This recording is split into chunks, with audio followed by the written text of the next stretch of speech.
Christ au centre, servir plutôt que s'élever. Dans un monde où les leaders et les traditions humaines cherchent souvent à se faire un nom, la Bible nous rappelle que la véritable autorité et la vraie gloire résident uniquement en Christ.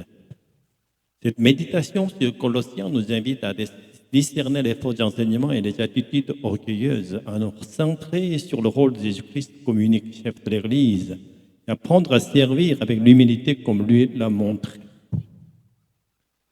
À travers cette lecture, nous découvrons comment la foi chrétienne nous appelle à ne pas suivre les hommes, mais à marcher avec Christ, à élever son évangile au-dessus de toutes nos traditions et à servir les autres dans l'esprit du Seigneur. La victoire de Christ sur la puissance. Colossiens 2,15. Il a dépouillé les dominations et les autorités, les ayant publiquement exposées et rendues en spectacle. Il les a vaincus par la croix. Jean Calvin, l'un des fondateurs du calvinisme, définit cette épître comme une lettre qui permet de discerner le faux Christ du vrai Christ. Dans l'Église, ceux qui s'accrochent aux traditions religieuses plutôt qu'à Christ, ou qui cherchent les bénédictions du monde plutôt que la présence de Dieu, ne peuvent être considérés comme de vrais croyants. Paul décrit ces personnes en Colossiens 2,8 comme captives de la philosophie des traditions humaines et des illusions vaines plutôt que suivre Christ. Partie de Christ, Seigneur de nouvelles créatures. Par son épître aux Colossiens, Paul montre que Jésus-Christ accomplit le plan de Dieu et devient Seigneur de ceux qui sont créés à nouveau. Cela signifie que ceux qui ne sont pas recréés comme de nouvelles créatures pour jouir de la vie éternelle ne peuvent pas reconnaître Jésus comme Seigneur et Dieu. Et puisque cette nouvelle création se réalise par le Saint-Esprit, il s'ensuit que sans le Saint-Esprit, personne ne peut dire Jésus est le Seigneur. Le Christ est au centre de tout et le salut offert par lui ne peut être expérimenté que par ceux qui sont rachetés et recréés par son esprit. Les faux enseignements et traditions. La communauté de Colosse n'avait pas été fondée directement par Paul, mais par Évapore, qui avait appris de Paul à Éphèse. L'épître est célèbre pour son hymne christolose, soulignant l'autorité et la centralité de Christ. Dès ses débuts, l'Église était infiltrée par de faux enseignants qui détournaient les croyants vers des pratiques religieuses de l'Ancien Testament ou des traditions humaines. Cette tentative de substituer Christ par des autorités humaines se retrouve dans toutes les époques et sont souvent si subtiles que les croyants sont contaminés sans s'en rendre compte. Parfois, les actions qui semblent glorifier Jésus servent en réalité à élever l'orgueil personnel des dirigeants religieux. Le danger des faux leaders et de l'orgueil.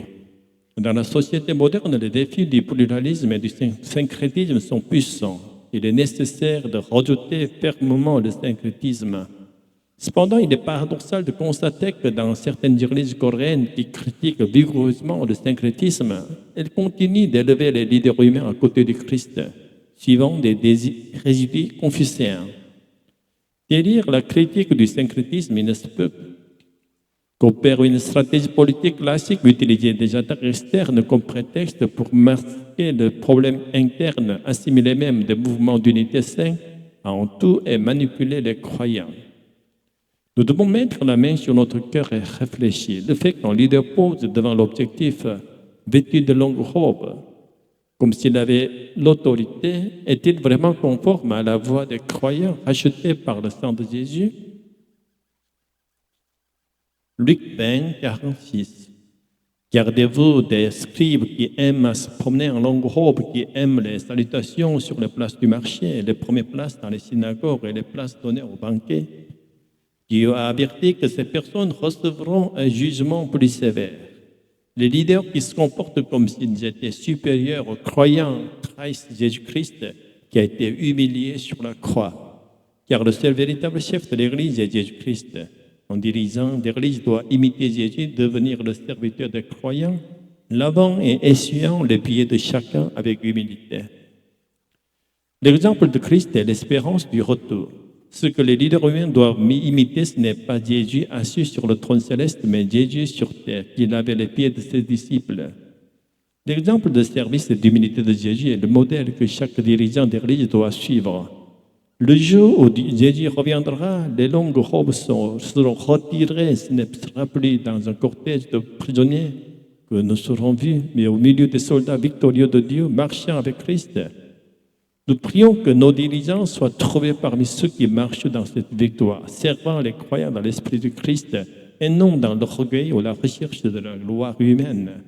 Que cette méditation nous rappelle que l'autorité dans l'Église n'est jamais pour l'honneur personnel, mais pour le service.